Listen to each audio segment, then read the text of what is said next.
Saya Siska Nirmala, Zero Waste Adventure.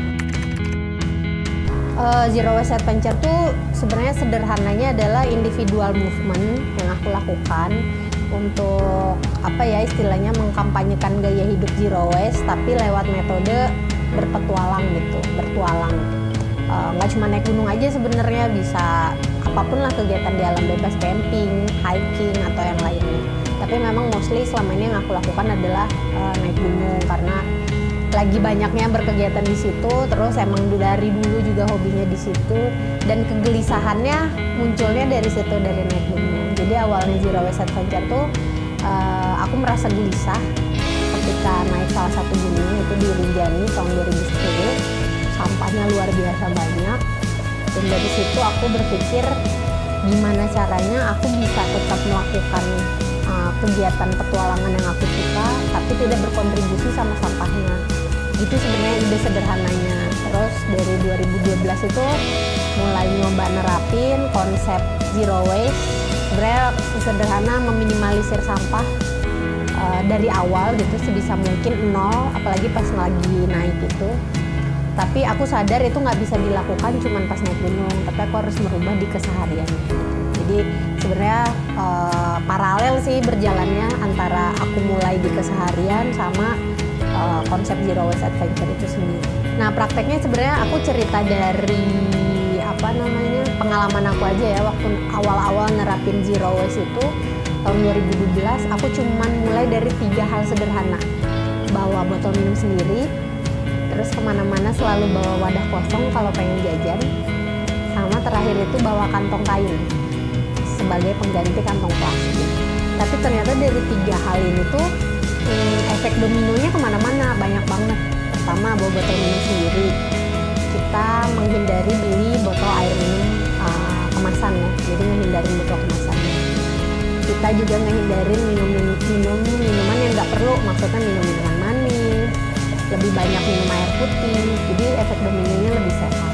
Terus bawa wadah makan sendiri, efek dominonya dari sekali jajan aja kita bisa menghindari 5-10 potensi sampah plastik. Itu tanpa kita sadari ya, dari sekali jajan tuh sebenarnya misalnya ngebungkus makanan kayak batagor, itu potensi sampahnya tuh bisa 5 gitu loh dari satu kali jajan. Dengan bawa wadah sendiri kita menghindari itu.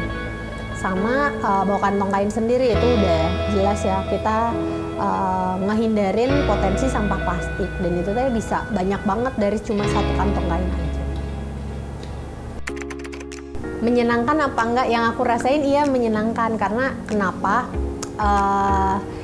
Banyak anak-anak yang mungkin baru tahu isu tentang zero waste ini bilang kalau konsep gaya hidup zero waste itu ribet.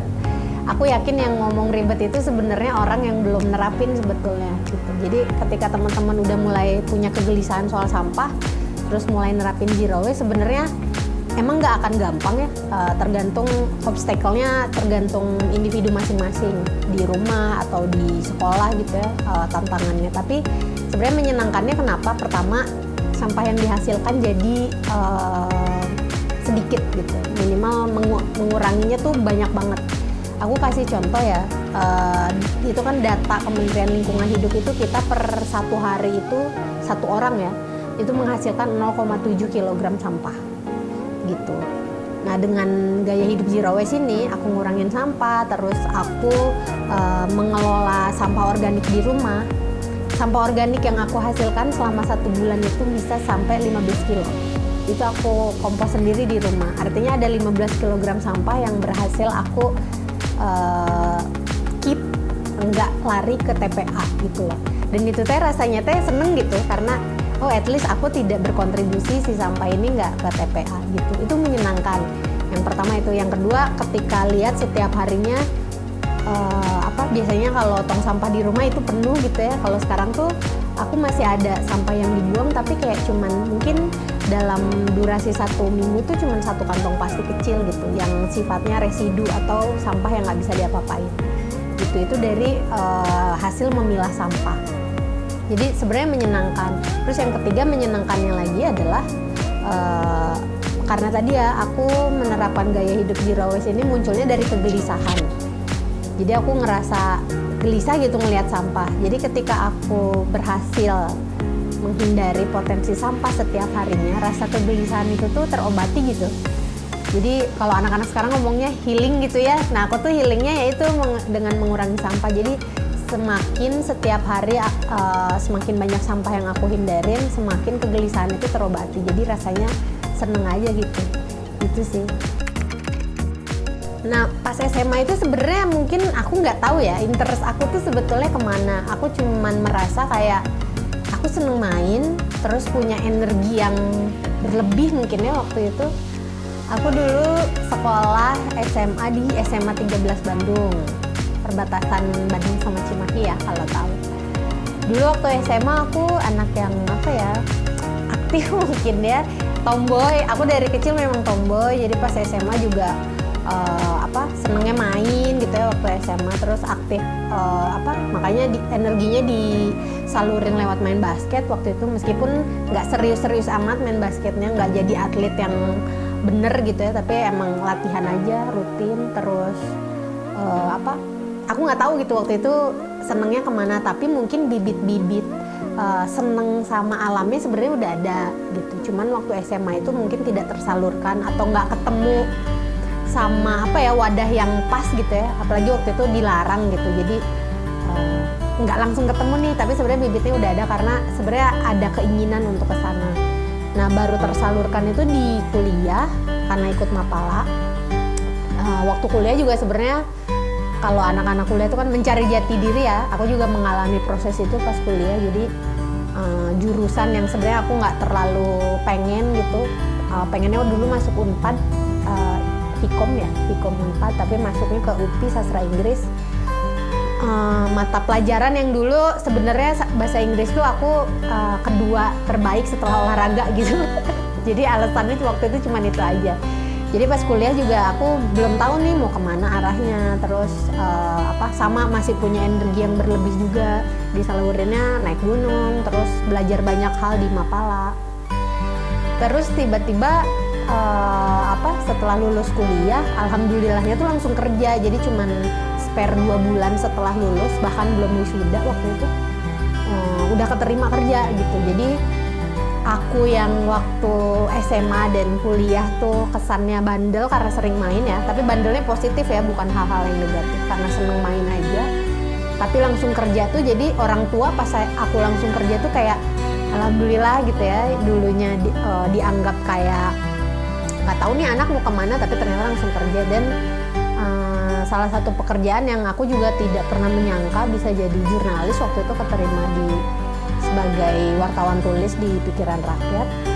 Padahal nggak punya basic nulis waktu itu, tapi ternyata sebenarnya tanpa aku sadari memang seneng gitu ya. Nah itu mungkin buat teman-teman yang nggak sadar sama potensinya, sebenarnya banyak-banyak explore aja sih.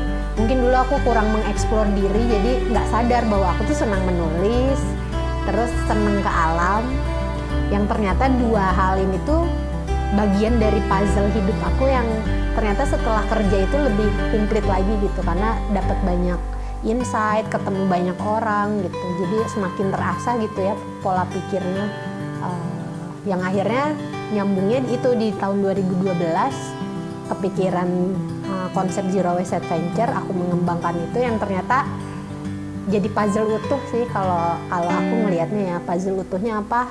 Puzzle utuhnya kenapa aku interest sama lingkungan dari dulu gitu ya, kenapa kerjanya ternyata jurnalis, yang aku ternyata punya interest dengan menulis gitu, yang itu semuanya tuh mendukung aku untuk mengembangkan si movement Zero Waste Adventure ini sampai saat ini akhirnya.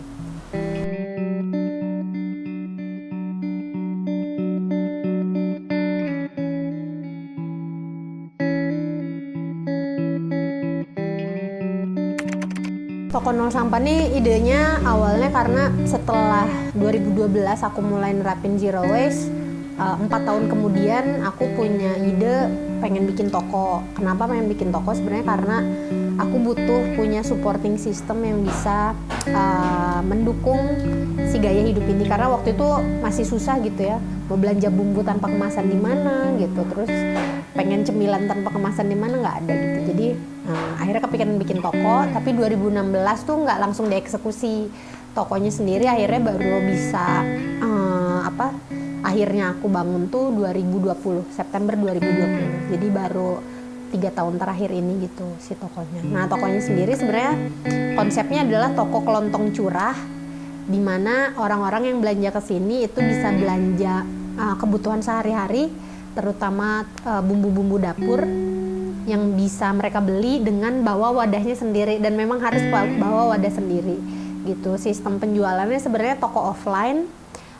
Aku nggak terlalu di online, meskipun ada online itu pun hanya beberapa produk tertentu yang tidak butuh penanganan packing khusus, karena aku ngehindarin bener-bener packaging plastik. Tokonya sendiri ini ada di Jalan Bima nomor 40, daerah Pajajaran, Kota Bandung.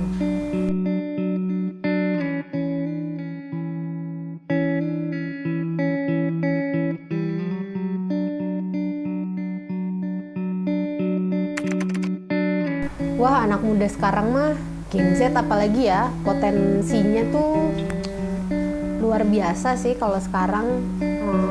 Keren-keren anak-anaknya sebenarnya, punya pola pikir dan perspektif yang benar-benar out of the box sebetulnya ya. Beda sama angkatanku dulu yang ya mungkin karena keterbatasan teknologi dan sebagainya juga ya. Justru sekarang tuh kemampuan mereka untuk berkembang jauh tuh sangat besar gitu. Jadi sebenarnya tinggal mereka bisa memanfaatkan dengan baik aja sih kemajuan teknologi yang udah mereka punya. Terus supporting sistemnya, kayak mungkin dulu mah nggak mudah ya punya handphone gitu. Aku kayaknya punya handphone juga yang lumayan deh waktu udah kerja gitu ya. Tapi kan sekarang SMA SMP tuh udah punya handphone yang mumpuni. Jadi manfaatin apa yang udah kalian punya. Terus potensinya juga sekarang lebih terbuka ya. Kita bisa melakukan apa aja meskipun kita bukan siapa-siapa tuh, tapi platformnya ada banyak gitu. Jadi potensinya besar banget yang bisa. Makanya disebut kan generasi perubahan tuh ya generasi muda. Dan aku sih positif dan yakin, optimis kalau gerakan Zero Waste ini terutama bisa lebih besar lagi, bukan sama generasi yang udah tua, tapi sama anak-anak muda yang sekarang ini. Dan memang terbukti yang lebih interest sama isu ini ya teman-teman generasi muda, karena saya masih muda ya, karena kita yang emang generasi yang kena dampaknya kan. Kita ngerasain panas, kita ngerasain banyak sampah gitu. Jadi kita manfaatin sama-sama potensi yang kita punya buat nyelesain masalah yang ada di depan. Kalau bicara soal target, sebenarnya aku nggak punya target yang muluk-muluk gitu ya. Waktu mulai Zero Waste Adventure sendiri aja aku tuh nggak tahu gitu sih gerakannya tuh mau ngapain sih, maksudnya buat siapa, enggak. Jadi dari awal itu aku melakukan Zero Waste Adventure itu sebenarnya untuk menjawab kegelisahan pribadi, yang ternyata kegelisahan orang. Yang aku senengnya gerakan yang aku lakukan secara individual itu dapat respon yang positif, dan banyak orang yang juga mau sama-sama belajar soal itu dan nerapin itu di masing-masing organisasi dan komunitasnya. Jadi kalau ditanya sekarang targetnya apa, sebenarnya targetku nggak muluk-muluk, pengen tetap konsisten dengan apa yang sudah aku lakukan sekarang gitu ya. Tokonya bisa tetap running, berjalan, tapi juga nggak ambisius atau berlebihan. Misalnya pengen tokonya nanti jadi besar kayak supermarket dan punya cabang, enggak sih. Justru aku pengen toko ini tetap kecil, toko ini nggak perlu punya cabang, tapi toko ini bisa langgeng, ada terus, dan bisa jadi supporting sistemnya orang-orang terutama warga Bandung, jadi solusi yang memang dibutuhkan gitu. Itu aja sih. Dan untuk aku pribadinya, Zero Waste Adventure-nya bisa jadi solusi yang bisa aku tawarkan untuk teman-teman di banyak komunitas dan organisasi untuk sama-sama gerak aja sih. Karena dengan gerak bareng-bareng kan mimpinya bisa tercapai gitu ya. Jadi itu aja sih, aku nggak punya mimpi yang muluk-muluk. Apa ya, buat Pita, karena dulu waktu aku kecil dipanggilnya Pita ya. Buat Pita, terima kasih sudah jadi diri kamu apa adanya, tetap kayak gitu, karena aku yang sudah dewasa ini justru bisa seperti sekarang karena kamu waktu itu kayak gitu. Pita yang gak mau diem, Pita yang banyak pengen main, banyak penasaran, nyobain main basket, nyobain panjat dinding meskipun kamu gak jadi atlet. Tapi ternyata dalam diri kamu itu kamu adalah jurnalis. Terus kamu memang adventurer sejati mungkin ya. Jadi terima kasih sudah jadi diri kamu apa adanya, jangan berubah sampai kapanpun mungkin gitu ya. Terus pengen nangis.